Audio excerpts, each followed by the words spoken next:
tercera llamada es comenzamos. Mercedes. Sí, todo mi amor a Mercedes. Morir no duele tanto, nos duele más la vida, pero el morir es cosa diferente. Tras la puerta escondida, la costumbre del sur cuando los pájaros, antes que el hielo venga, van a un clima mejor. Nosotros somos las aves que se quedan, los temblorosos junto al umbral campesino, que la migaja buscan, brindada avaramente, hasta que ya la nieve piadosa hacia el hogar nos empuja las plumas. Emily Dickinson. Bueno, muchas gracias, bienvenidas, bienvenides a esta que creo que es la primera presentación de Adela o las aves que se quedan, o por lo menos la primera que me invitan a mí. No, pues mucho gusto de verles a todos, mucho gusto, muchas gracias a David por invitarnos a todos a este evento. Y bueno, voy a decir yo solo unas breves palabras y después voy a presentar a quienes nos acompañan en la mesa. Adela o las aves que se quedan es una novela de David Ledesma Peregrino que tengo la fortuna de haber leído desde que empezó a escribirse, que acompañé en el proceso y que disfruté en cada momento. Yo agradezco muchísimo a David que me invitara como interlocutora de su proceso creativo, es algo que yo disfruté muchísimo. Y bueno, yo conozco a David primero como escritor y después como amigo. Y yo creo que este es el trabajo más hermoso que David ha escrito, lo digo de verdad de todo corazón y como persona de letras además. Entonces, pues bueno, les invito a todas a que lo disfruten, yo sé que lo van a hacer. Y para comentar esta novela, tenemos en la mesa a dos invitadas muy especiales.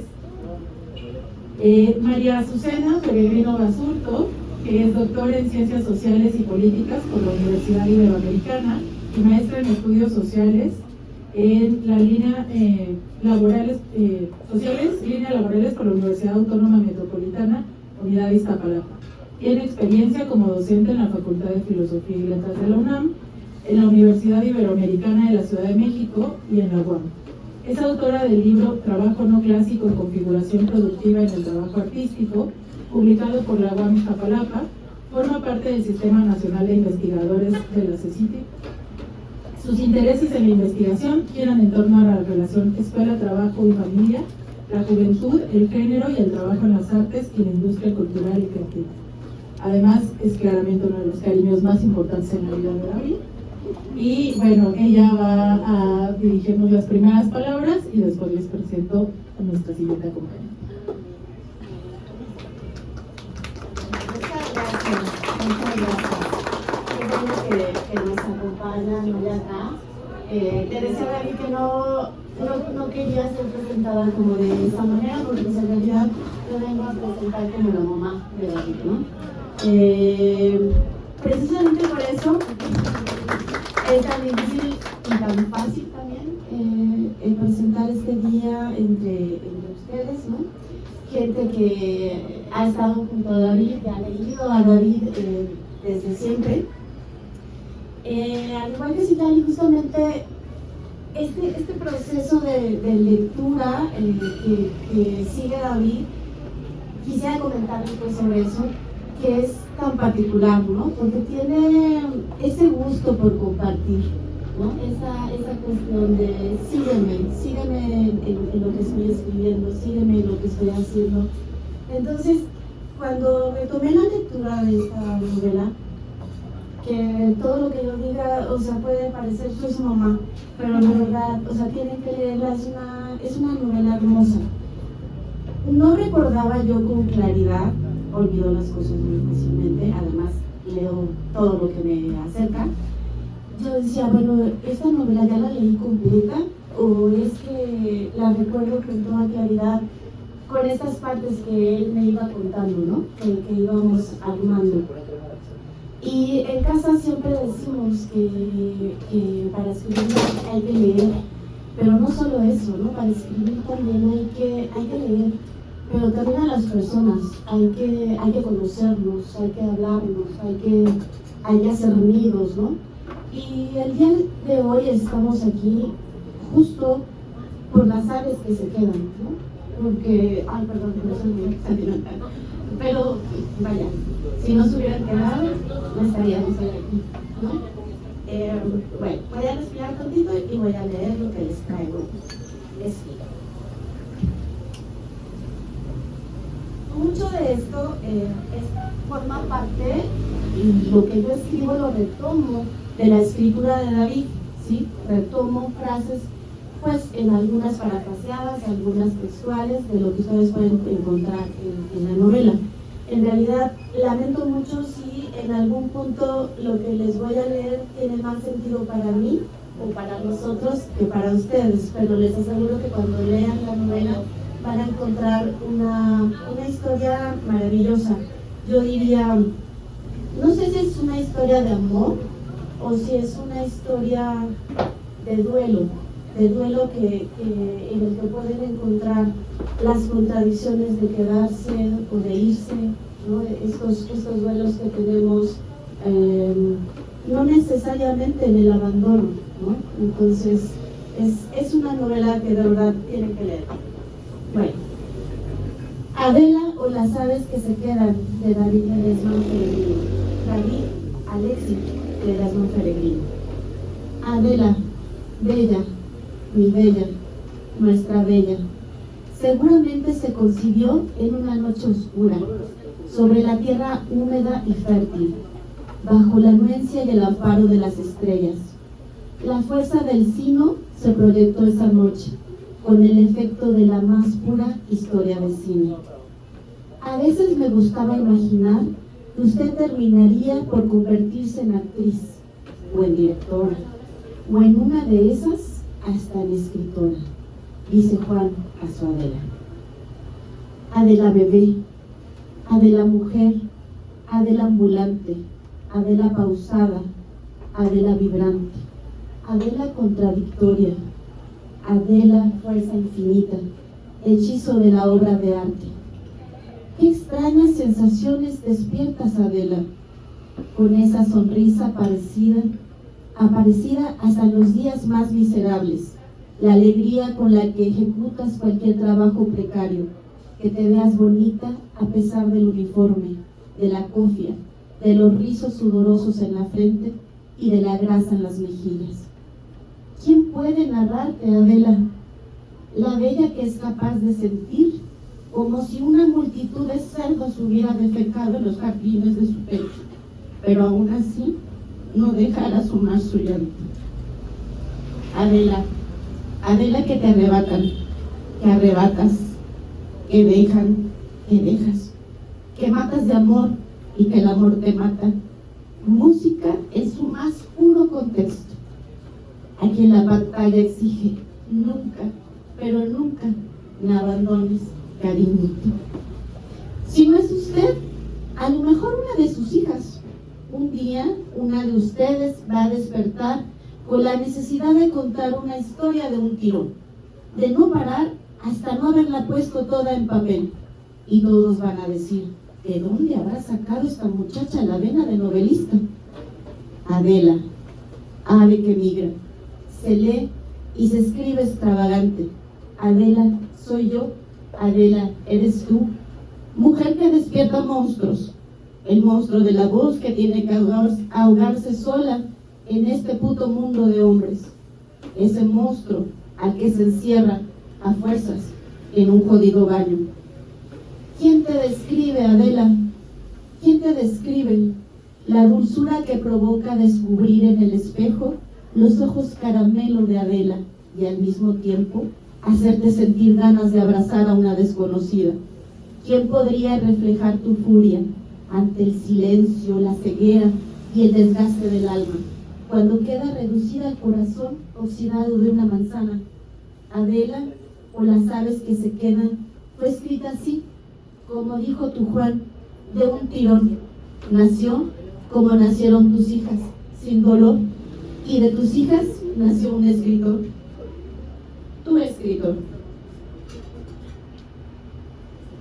quien no paró hasta ver esa historia en papel. Gracias, David. Gracias, hijo, por mostrar el duelo y la contradicción de quedarse y no quedarse, por darle voz a la fuerza que impulsa el ser migrante, porque las aves como tú, Adela, siempre vuelan.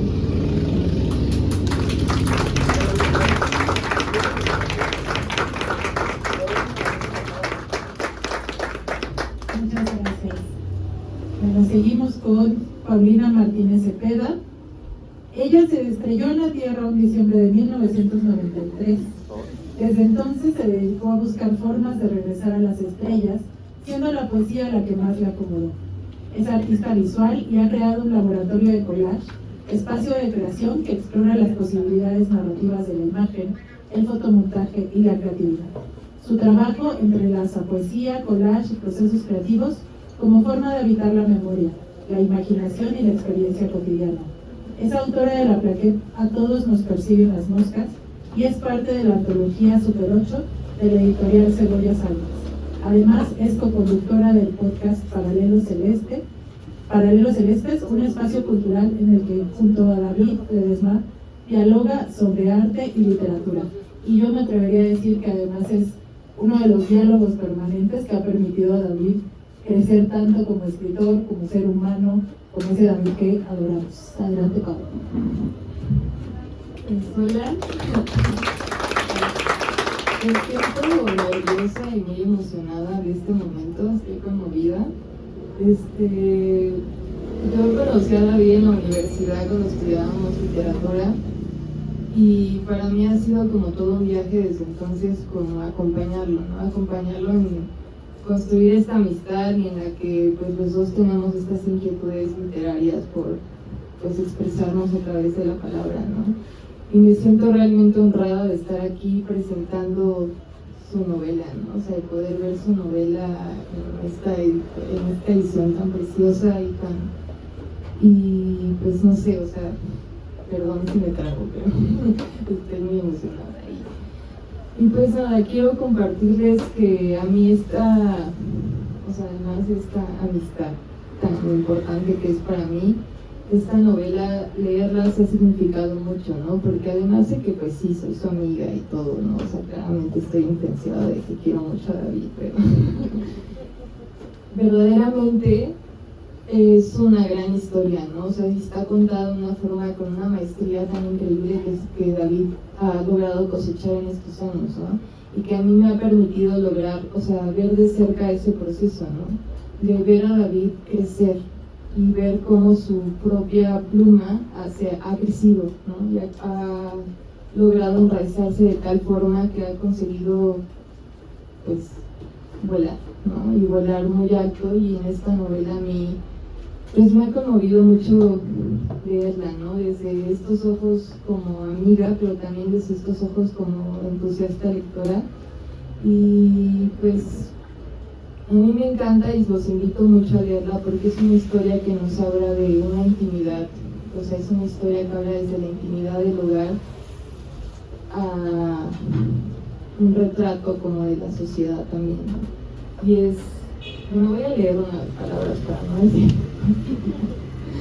unas pequeñas palabras que alcancé a escribir porque, bueno, está explorando con el imagen. Adela o las aves que se quedan, por David Ledesma Peregrino. Habita en esta historia la intimidad de un hogar que ha sido testigo del mismísimo fin del mundo presagiado por las pesadillas nocturnas de Blanquita, hija de Adela, quien ha guardado en casa para contarnos su historia. Esta no es una novela en la que los personajes han sido víctimas de sus propias circunstancias. Sin embargo, han sido y son el producto de sus propias decisiones. Decisiones que han entretejido la trama de una familia que inició con el torbellino que nace del pecho de dos enamorados, dispuestos a huir de sus propias familias para consumar su amor en el desborde de su propia locura, para después ser atacadas por un segundo torbellino, el alcoholismo, esa catástrofe que advierte su llegada, pero no deja tiempo para huir de él. La soltura y maestría de David Ledesma en su narrativa nos permite adentrarnos en esta historia cual se tratara de una mismísima película.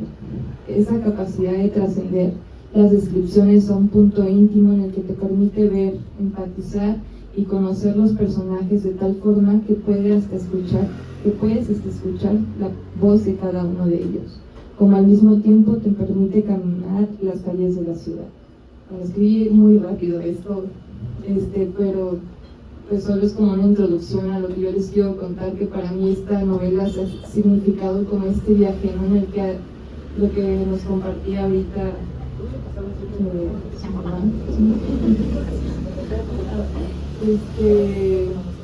pues creo que es muy bonito ver retratados. Yo le decía a David, incluso le platiqué así como de, veo esta novela como una película, ¿no? O sea, incluso la imagino como una adaptación fílmica, porque verdaderamente David tiene una maestría en narrar las cosas de tal forma, es tan poético, pero al mismo tiempo o sea, no se pierden las descripciones siempre planas, ¿no? O sea, sino trasciende esas descripciones narrativas hacia un entorno en el que realmente te metes en los personajes, en el contexto, y si Adela va caminando por el centro, vas escuchando a Adela, pero también vas viendo todo lo que está sucediendo y estás caminando con ella, ¿no?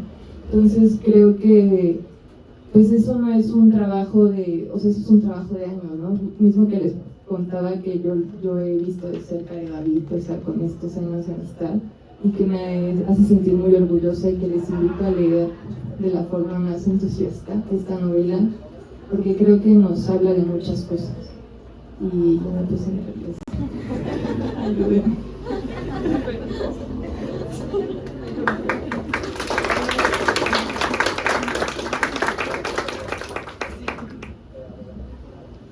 Bueno, a continuación vamos a escuchar a alguien que no nos acompaña en esta mesa, pero que es fundamental para esta historia. Es Berta Basurto. Ella es espectadora profesional y contadora de historias, y bueno, le voy a pasar el micrófono que justo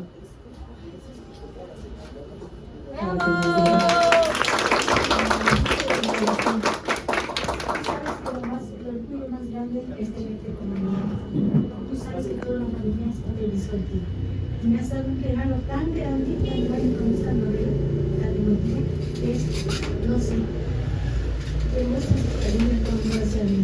Yo te adoro, a tu madre y a todos mis familiares. Y toda mi familia está orgullosa por ti. Y espero que sigas excavando más y más y más y llegues hasta la cruz. Son mis deseos. Gracias por la atención.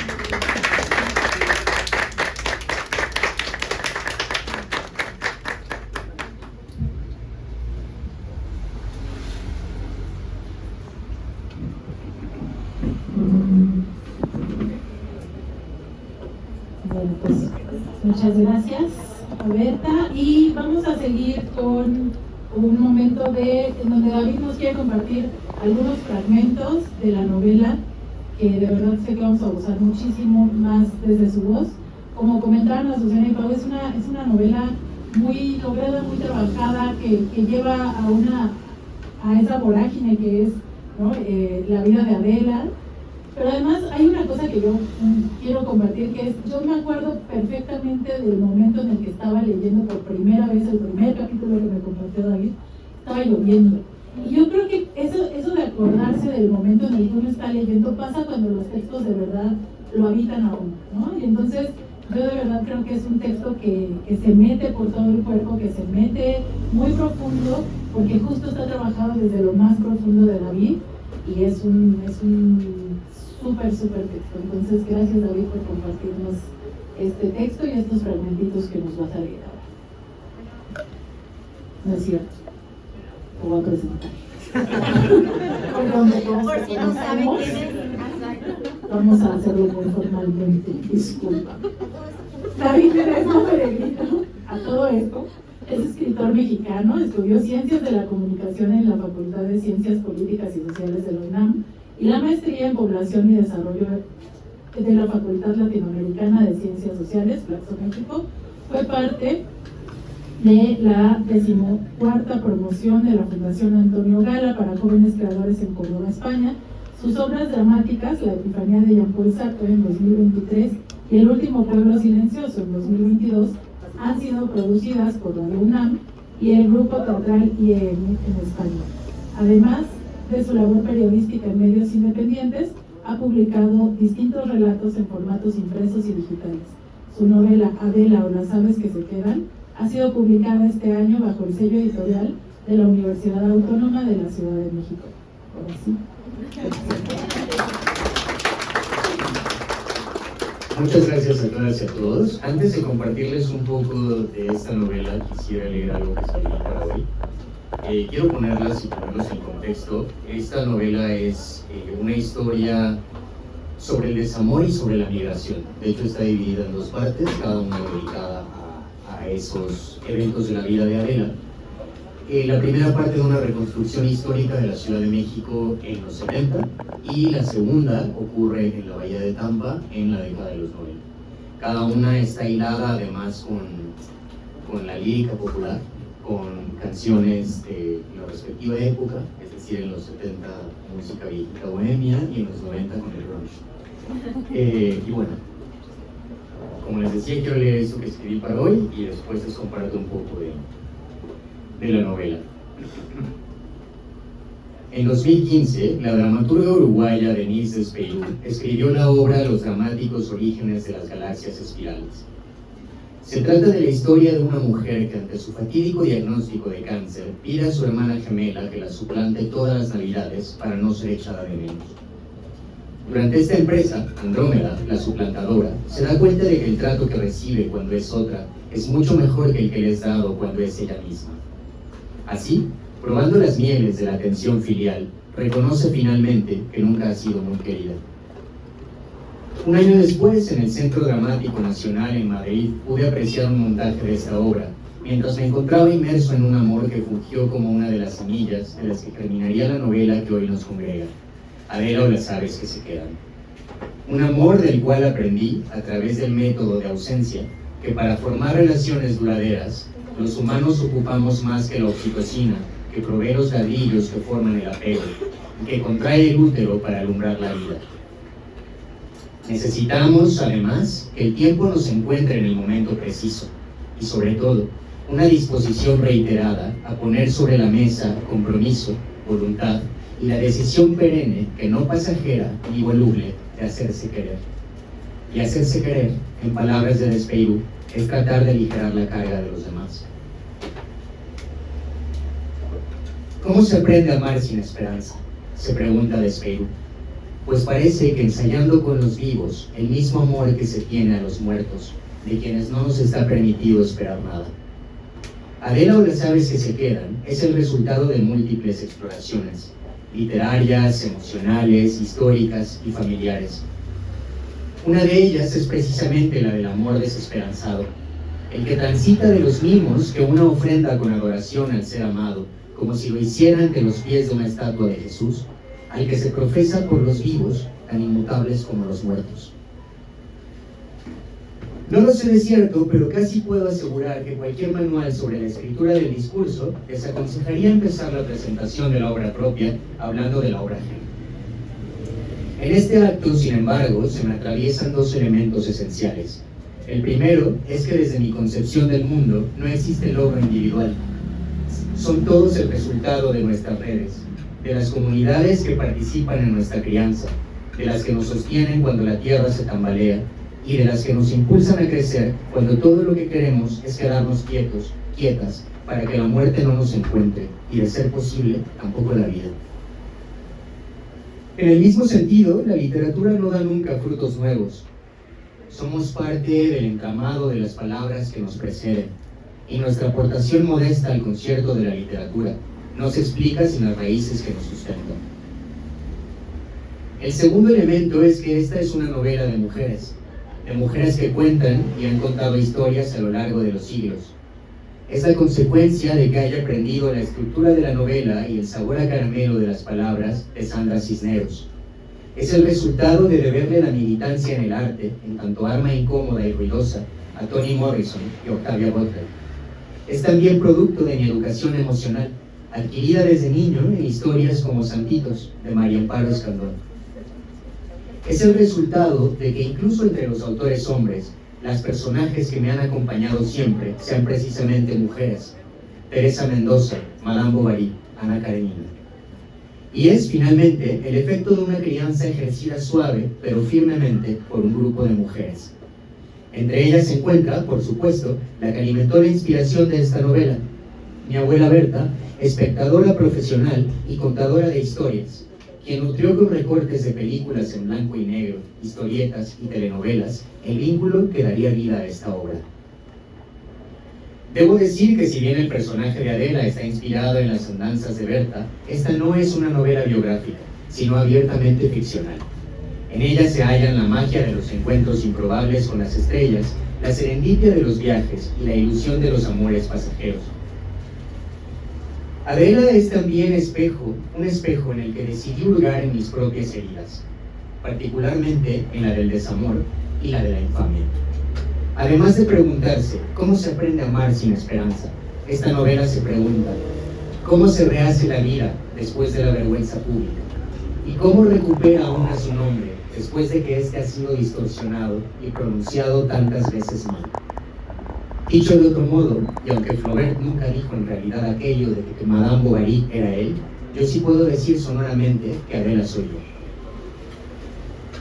Llegadas a este punto, hemos saludado a las maestras, reconocido los aportes y enseñado las costuras.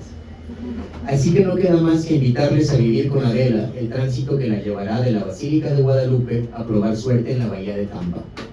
Y a recordar, como dijera Sarah Tisdale, que si de la gris derrota de nuestro espíritu, si del leve latir de nuestro pulso, si de nuestras esperanzas convertidas en arena, que se filtra a través de nuestros puños, si de la esclavitud de nuestros errores podemos cantar, aún seguiremos siendo libres.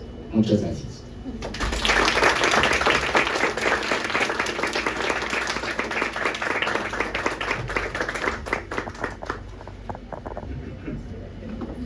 Bueno, les voy a compartir un pedacito del inicio de la novela, en plan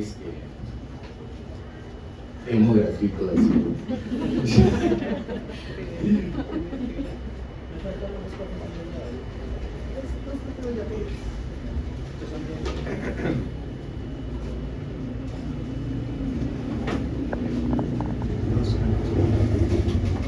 Lo sintió primero aproximarse entre sus sueños, como si le pareciera descortés irrumpir en el presente, sin que antes lo anunciara un artilugio espiritista. No pudo ver su rostro, pero la calma emanada de su piel, que contagiaba de inmediato cualquier cuarto que ocupara, era inconfundible. Poco recordó nítidamente al despertar, el vello negro y fino que cubría sus antebrazos, la sensación de que cualquier plática con él era cómoda y fluida, a diferencia de las que podía tener con Emiliano, siempre accidentadas y rasposas, tan susceptibles de acabar en pleitos sin necesitar razón alguna. La certeza de que el amor era un pozo inagotable, donde lo mismo podía saciar la sed de una semana al caminar agonizante en el desierto, que sumergirse por completo hasta que en el exterior no permaneciera un solo rastro de sí misma. Quiso enterrarlo tan pronto abrió los ojos. Siempre fue renuente a darles alcances esotéricos a las imágenes proyectadas por su cabeza fuera de la vigilia, aunque años después estaría a punto de comprar un librito titulado El significado oculto de los sueños, que ofreció un vagonero del metro en el trayecto de la raza a Tlatelolco. Quería saber si habría manera de traducir en miedos o presagios aquella habitación infestada de tarántulas que vio la madrugada en que decidió volar al norte.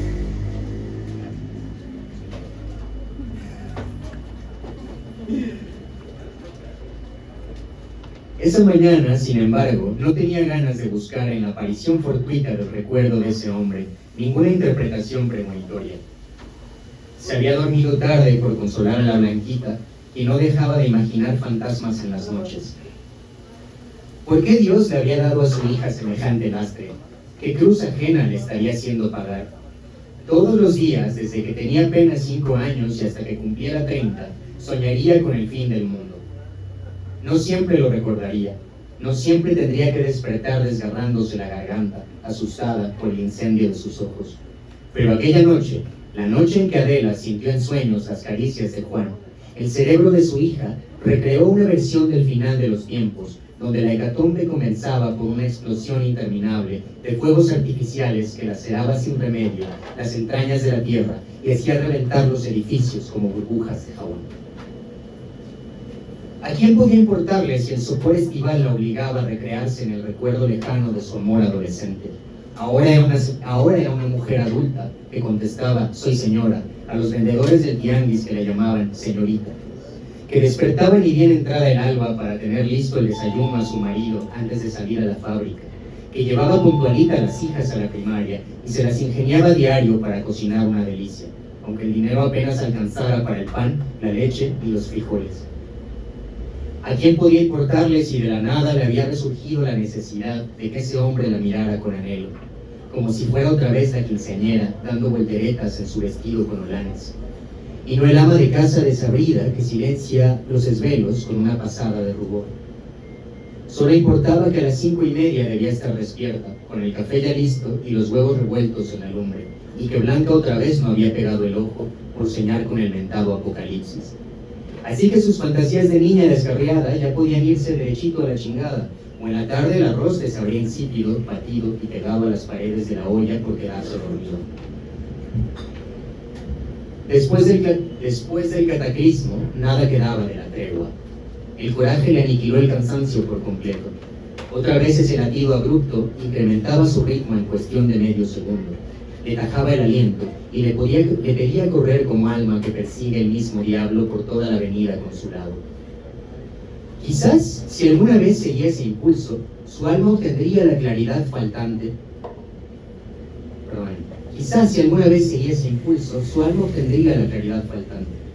Todo lo que necesitaba era salir a media madrugada sin cambiarse siquiera el camisón, apretar el paso y no parar hasta llegar a la calzada de los misterios, correrla toda y una vez dentro de la basílica exigirle explicaciones a esa mujer. Ya estuvo bueno, madrecita. Yo te quiero, yo te adoro, pero a veces no te entiendo. La Virgen de Guadalupe la miraría y, como pocas veces en siglos de interacción con los humanos, se dignaría a darle una respuesta. No sería una palabra, definitivamente tampoco un milagro, pero Adela recibiría por un momento la habilidad de observar de lejos, como una Adela ajena, Adela extraterrestre, su propia vida. Miraría su casa desde arriba, a su hija nadar en pesadillas y al Emiliano inventarse pretextos para no dejar la cantina. Se miraría a sí misma dormida en una esquinita de la cama, atesorar el hueco del hombre que no llega. Se abrazaría y se susurraría al oído: vete, Adela, vete y no mires hacia atrás. Se acerca el reloj nomás por confirmarlo, pero de sobra ya lo sabe, una siempre sabe. Emiliano llegará otra vez con el tiempo justo para irse a trabajar, con el aliento a licor rancio y la sonrisa de escuincle cínico que dice: tú me odias porque no me entiendes. Son las 4:30. Puestos a mirar lo bueno, Adela podría dormir un poco más de lo acostumbrado. No le pedirá el café sino hasta pasadas las 6 de la mañana, y ella podrá llevar a las niñas en taxi a la primaria. El otro no tendrá cabeza para reclamarle por ser una despilfarradora, y probablemente tampoco tendrá cara, con todo lo que habrá gastado esa noche en la cantina. Casi podía escucharlo rogarle a la gente que no se fuera, suplicarle compartir con él otra botella. Va por mi cuenta, compadre, no sean gachos. ¿Cómo que mañana es lunes? No le hace, nos lo agarramos santo. Merecido lo tenemos por ser tochangadores.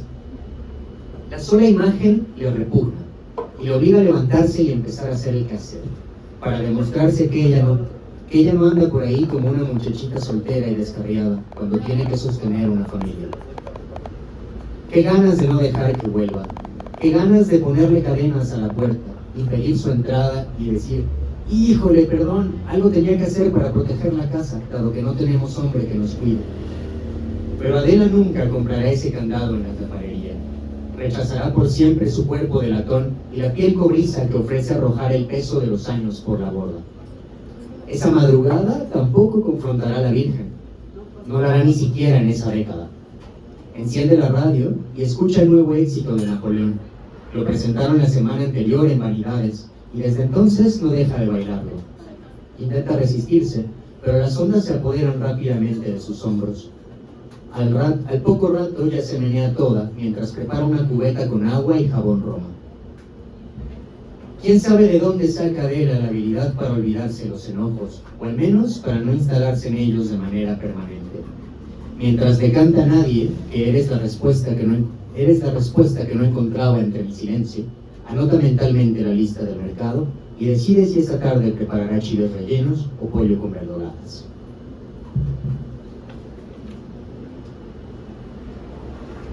Quería leer otra parte, no quiero hacerlo súper pesado. Entonces, creo que una parte que conviene. ¿Puedes leer conmigo? Sí.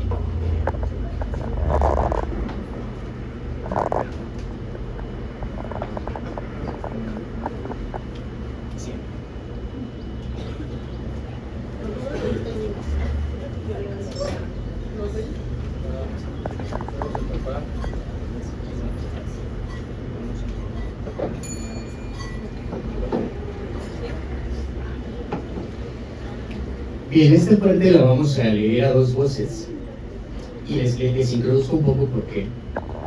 Gracias. Bueno, así como ya les hablé de mis mentoras, también tengo mentores, gurúes, ¿no? Porque no he tenido el gusto.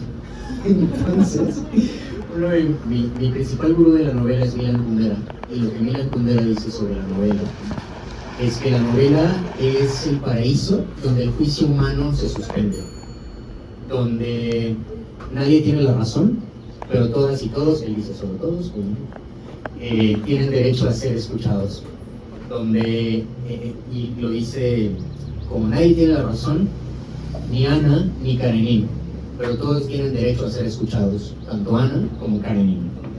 Esta parte que vamos a leer es un poco esa interpelación a mí como autor, porque aunque tengo claro la brújula de que todas y todos tienen derecho a ser escuchados en el paraíso de la novela, eventualmente el autor, no eventualmente todo el tiempo, el autor toma partido.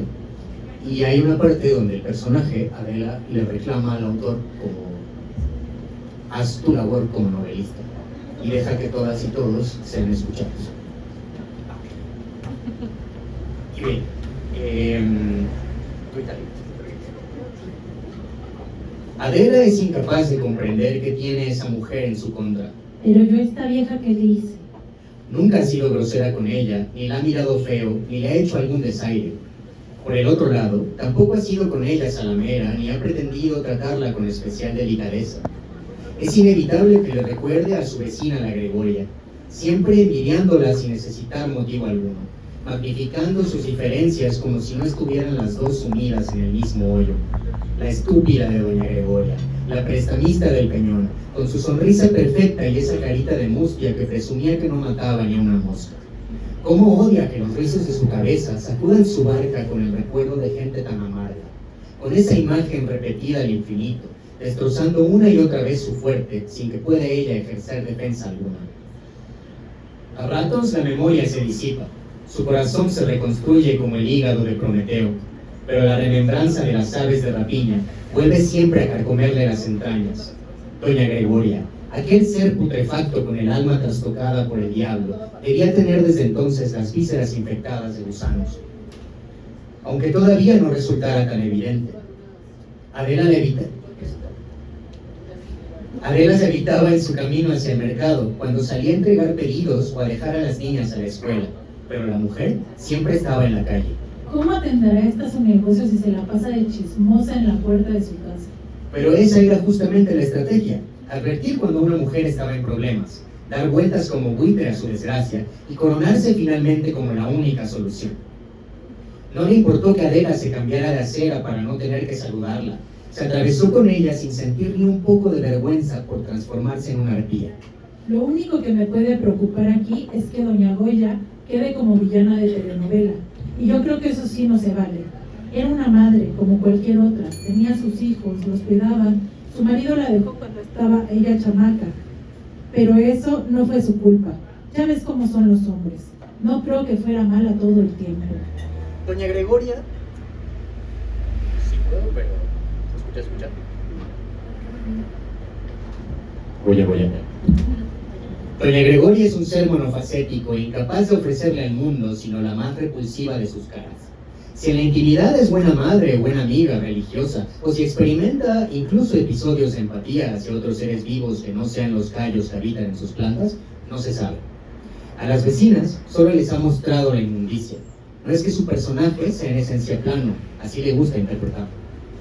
Pero eso de plano es que ella solo es mala, ¿no? Ay, no, es que así esto no me gusta. ¿Cómo va a ser nada más mala? ¿No te digo que tiene su familia? La siguen visitando cada sábado y hasta sus amigas tiene, te lo juro. En el último terremoto donó un poquito de su ropa a los damnificados. ¿Qué estaba vieja? Sí. ¿Que no la lavó? También. Pero hizo una caridad como sea. La intención es lo que cuenta.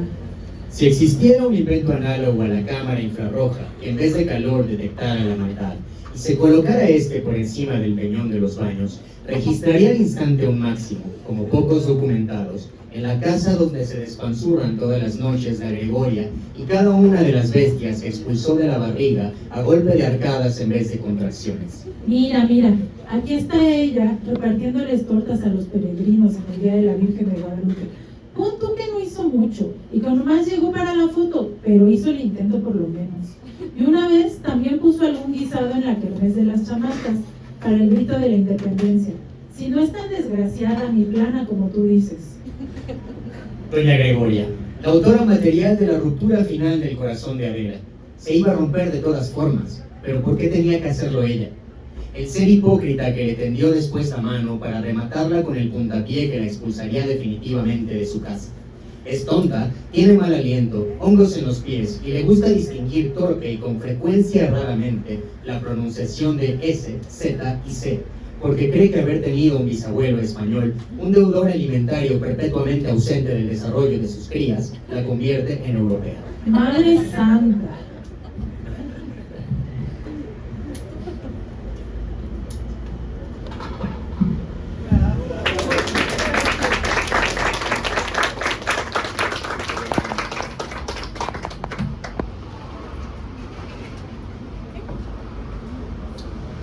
Creo que me gustaría cerrar con algo muy cortito, que es una especie de oración hacia Adela. Está mezclado con... tenemos el vicio de la academia, entonces al final están todas las referencias, como de obras a las que cito y referencias. No vaya a ser. Aquí se mencionan mutados muchos nombres de películas, a todas les da reconocimiento. Adela Bolaño González o Fernández. Don Carlos no tuvo ni siquiera la decencia de preguntar el apellido de tu madre antes de dejarla embarazada. Te pusieron uno que de la nada te inventaste y reconociste como propio. Las vidas de Adela, caótica Adela o revienta. Adela Bolaño, hija de Doña Mari, heredera postiza de la Gracia de Remedios, la abuela que te crió como si fuera su primogénita, con la misma pasión, a veces encendida, a veces indiferente, con la que habría cuidado del fruto de una tigresa salida de su vientre. Adela Bolaño, Adela de los espíritus, Adela al fin, el tiempo según Adela por siempre. Si alguien te regalara una máquina del tiempo con solo un viaje de ida a tu pasado y otro de regreso, ¿a dónde volverías? ¿Qué decisión ajena o propia cambiarías para transformar radicalmente tu presente? Adela y amén, Orquesta Club Adela, Lady Adela. ¿Evitarías el robo infame que don Carlos le hizo a doña Mari? La tarde en que pisoteó su corazón arrebatándole a su hija. Nomás la voy a llevar a comprar zapatos, repetía, ante la renuencia de tu madre. Pero la mentira se le escapaba por los poros. Me llamo Adela, lo que sé de Adela Tijeras. ¿O evitarías de plano la noche en que por primera vez la hizo sentir querida por un hombre? Todo sobre Adela y el sexo, la doble vida de Adela. ¿Volverías a escapar con Emiliano como si fuera el Zarco quien te robara en plena guerra de Reforma? ¿O te conformarías esta vez con la historia simple que podrías vivir con Juan? ¿Tendrías el bodorrio que tu abuela y tu tío siempre soñaron? ¿Volverías a parir estoica, desgarrada, a cada una de tus hijas? Las edades de Adela. Adela es un nombre de tango. Adela, llena eres de gracia.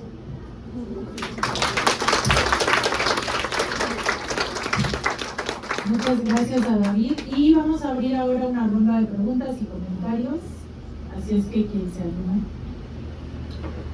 Tomen la palabra.